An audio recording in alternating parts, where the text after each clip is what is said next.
kenn du leen wax du ñu dégg yaakaar naa li gën a metti ci njaboot gi lay jógee ko ci kilifa yi kon loolu yàlla nañ ci yàlla musal. beneen modèle bi ba maa ngi ko tuddee kon duplicité et manipulation kon njuuj njaaj moo ko gën a tënk donte nag am na yu baax encore une fois. beneen bi moom laa tuddee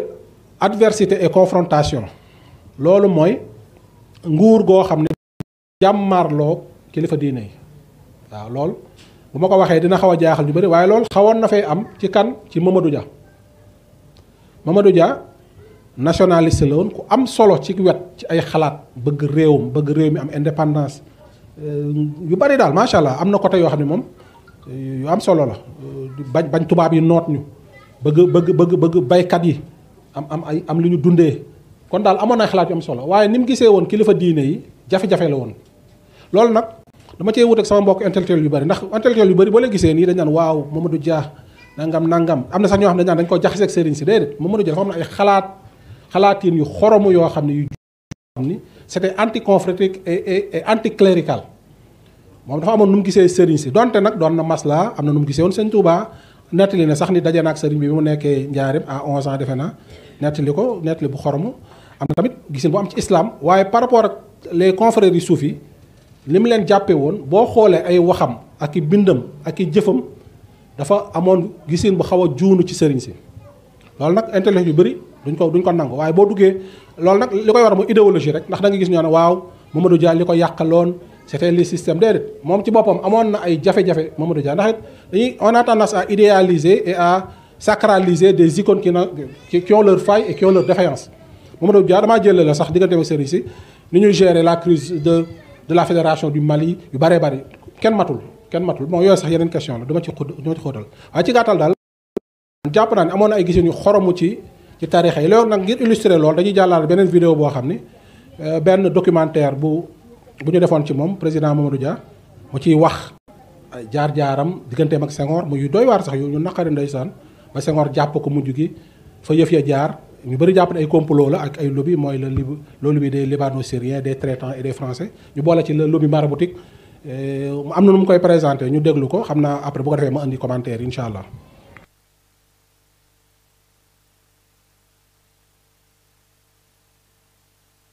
Chez moi,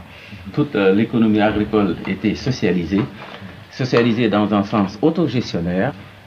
et je venais aussi de prendre un certain nombre de mesures qui déjà portaient atteinte, pas seulement au secteur capitaliste, mais même au économique local que constituaient certaines confréries religieuses.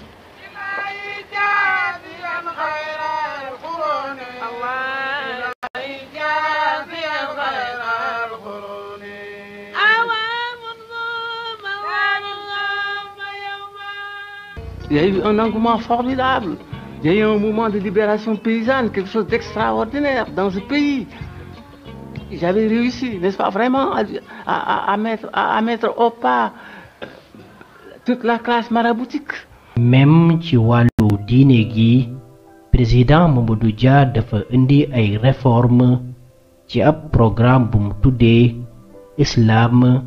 facteur de libération et du développement. maanaam bu weesoo jàng alxuraan ak téere xam-xam yi ak di ko jàngale war nañu mën a sukkandiku ci islam defar jikko yi ak defar réew mi. Et pour cela, il fallait une réforme. Il fallait que les musulmans, n'est-ce pas, du Sénégal, d'abord, sachent musulmane. Et pour cela, par conséquent, il fallait une certaine éducation islamique. Donc, mon projet, c'était d'insister sur cette éducation islamique. D'où la décision que j'avais prise d'introduire l'enseignement de l'arabe à titre facultatif dans les écoles primaires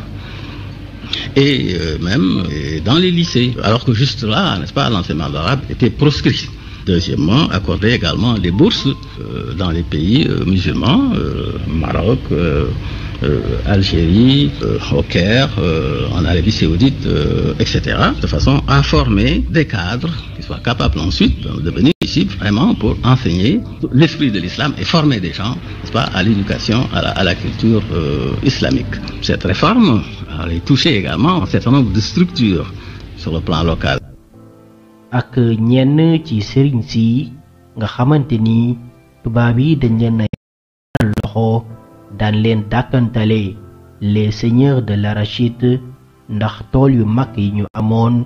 ak main d'œuvre maanaam taalibe yu bari yi leen daan bayal daan bay ay toni gerte nga xamante ni suñ daan joxe semence maanaam jiwu seeni loxo lañ ko daan jaarale. Si les gens savent ce que c'est qu'être musulman, l'islam, au fond, n'est-ce pas, c'est une religion qui n'accepte pas d'intermédiaire. C'est ça la vérité. Il n'y a pas d'intermédiaire. En islam, il n'y a pas d'église. Il n'y a pas d'église. Il n'y a pas de curé, disons.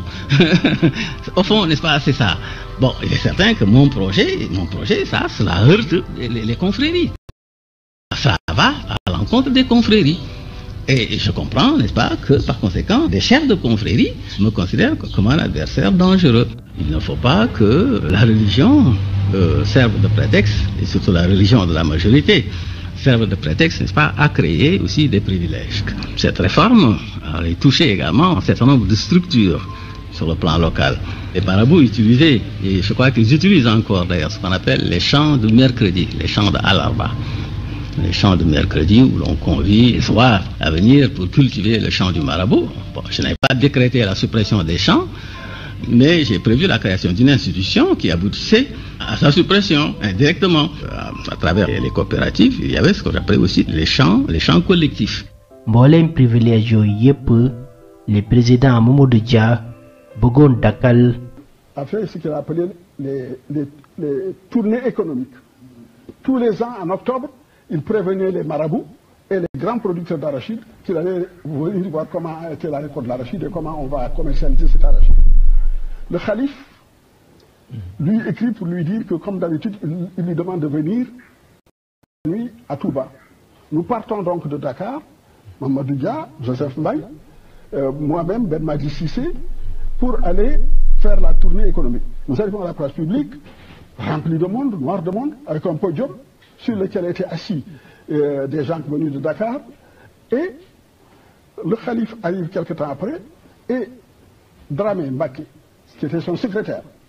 prend le micro et dit à Mamadou Dia, moi Falilou Mbaké, j'ai appris que tu ne t'entends plus avec Senghor.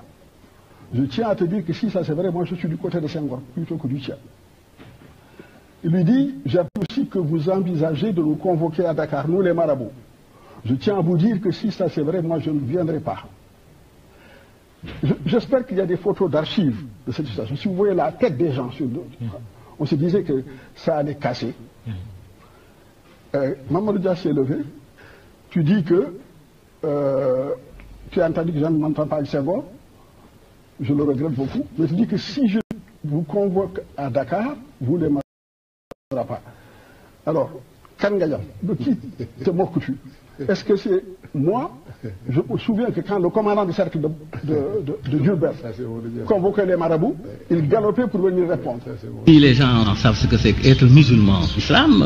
au fond, n'est-ce pas, c'est une religion qui n'accepte pas d'intermédiaire.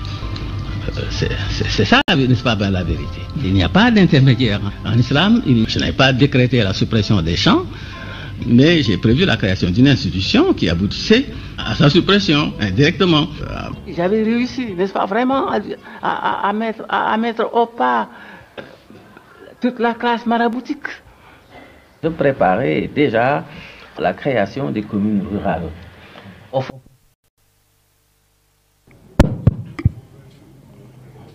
waa kay kon mu mel ni li ma bëggoon a wax yaakaar naa ko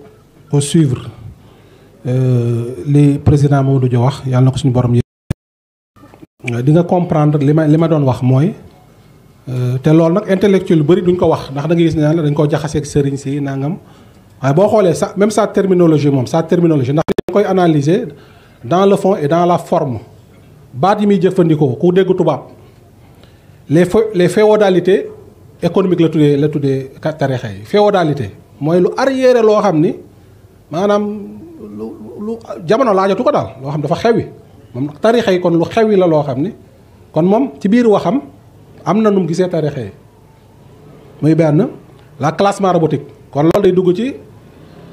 le système des classes tout ce qui est analyse parce que moom il se disait socialiste africain waaye d'obédience marxiste le marxisme ñoom seen gisin mooy communistes yi mooy ñuy wax communistes yi rek ñoom révolution mooy am révolution nag day fekk société boo xam ni ay dafa am ñu féete ci kaw di exploiter ñu nekk ci suuf ay classe la c'est une société de classe bu doon Europe au Moyen Âge y avait les seigneurs les serfs et cetera réflexion boobu ginnaaw gi ci la am les bourgeois et les prolétaires ni ngeen ko xamee kon daal day am ay classes yoo xam ne ñoom ñooy yore alal ji yore doole ji ba pare di exploiter ñi ci suuf ba noppi nag am idéologie religieuse mooy la religion l'opium du peuple dañuy jël diine di jëfandikoo nit ñi ngir nit ñi mën a nekk seeni jaam daanaka loolu noonu nga ko mën a déggee kon Mamadou Dia dans sa réflexion te noonu la nuroog Coppers moo doon wax les marabouts de l'arachide mooy moom dafa jàpp ni la structure idéologique du mouridisme mooy ay sëriñ yu nekk ci kaw di nax taalibe yi di leen dikk àjjana di leen liggéeyloo di leen jëfandikoo moom moo tax mu ne le capital du marabout c'est le taalibe kon dafa mel ni xeetu xalaatin yooyu lu xóot la nag xam naa bu ko jamono ji mayoon nañ ci dellu si yan juumte lañ ci def ak yu baree bari waaye dafa mel ni Mamadou Dia il a emprunté ce lexique là moom kon xalaatinam foofu la ko jëlee kon loolu day tekki ni moom amul woon gisin wu rafet ci sëriñ si te dafa gis ni li mu bëgg a amal bu balaa mu ko mën a amal faaw mu daane cette classe maraboutique là moo tax dégg ngeen li mu wax j'avais mis au pas wala fa doy waar mooy moom fexe woon na ba tënk sëriñ si téye leen jël tànkam teg ko seen ndodd moom loolu la jàpp xam nga loolu xaw a doy waar la kooku nag bu ñu la waxee ni dañ koo jaxaseeg sëriñ si kon moom delluwuñu ci xalaatinam bi muy waxit ndax macha allah amoon tam du lépp la ñuy sànni am na yu baax ndax dugal na enseignement religieux bëggoon na diine yu baree bari waaye même bi muy wax sax ni dañoo bëgg jël étudiants yi élèves yi ñuy jàng arabe dem ci dëkku arabe yi di jàng diine lan lay wax pour venir nous apprendre le vrai esprit de l'islam la bëgg a wax kon moom islam ñun bi ñu nekk nii muy tarixa yi islam bu arrière la boo xam ne muy dugg ci féodalité yi da nga ñoo war a génn dem ci dëkk naar yi pour jàngal ñu le vrai islam muy dugg ci l'islam noir bi Marty doon ndax Paul Marty jàpp nañu suñu islam bi islam bu dellu ginnaaw la boo xam ni ay pratique mystique ak yu bëree bëri kon Mamadou Dia kon xalaatiinu salafisant la du ma ne salafiste la waaye xalaatiinu salafisant la mooy koo xam ne gëm na ni diine am na diine baax na waaye nag tariixa yi tasawuf nii ñu koy dundee Sénégal loolu moom dañ ko war a dàq bidaa la nangam waxu ko nag en ces termes waaye loolu ngay jàngee ci waxam bi muy waxee gis nga bi mu ne il n'y a pas d'intermédiaire en islam kon sëriñ amul loolu lay tekki il n'y a pas d'intermédiaire nee na tam nee na il faut pas que la religion serve de prétexte pour les privilèges kon dafa mel ni kon diine sëriñ cee jaar même le terme de privilège c'est un terme qui a une connotation révolution française ak yu bëri nga xam ne donc c'est une classe ba day dellu ci rek le système de classe ay sëriñ si dañ leen a jox ay privilèges yoo xam ni c'est des privilèges indus ñuy jëfandikoo nit ñi ci gàttal rek wax na tam la suppression des champs mooy toolu àllarba yi wax na ko moom nee na interdire ko ñëwul def benn décret wala benn loi ne bu fekkee dafa toolu àllarba waaye nag taxawal naa loo xam ni bu doxee toolu àllarba yi day jeex masalan Mamadou Dia li mu amoon li mu bëggoon bu ko amoon xel kom du am loolu lay tekki xel kom baaxul sëñ Saliou Mbacké day jëfandikoo nit ñi xalaatin boobu la am il faut nit ñi xam tamit kon li ñuy jéem a wax ni mën naa amoon na ñu ko doon jéem a def loolu tam day baax ndax ñun dafa mel ni histoire Sénégal 2020 la commencé. Sénégal lu yàgg la damaa commencé ci Senghor waaye bu ñu ko reculer woon sax horloge bi dañuy dem ci lu ko jiitu jamonoy tubaab yi mag ñi lu jiitu mag ñi révolution Torodo 1776 nga reculer ci ginnaaw di dem histoire du Sénégal bi fi islam duggee ëpp na junniy at 11e siècle ba léegi mi ngi fi te lu ne xew na fi kon bu ñu bëggee yamale raisonnement bi ci digg-diggal bi da nga koy xëcc ndax dafa am yoo xam ne yu bëree bëri la ci gàttal ngir bañ a guddal foofu kon daal ci gàttal modèle boobu nag mi ngi fi kon mi ngi fi ndax te nag dafa mel ni ñiy wax naan ñiy ñëw nañu won sëriñ nañu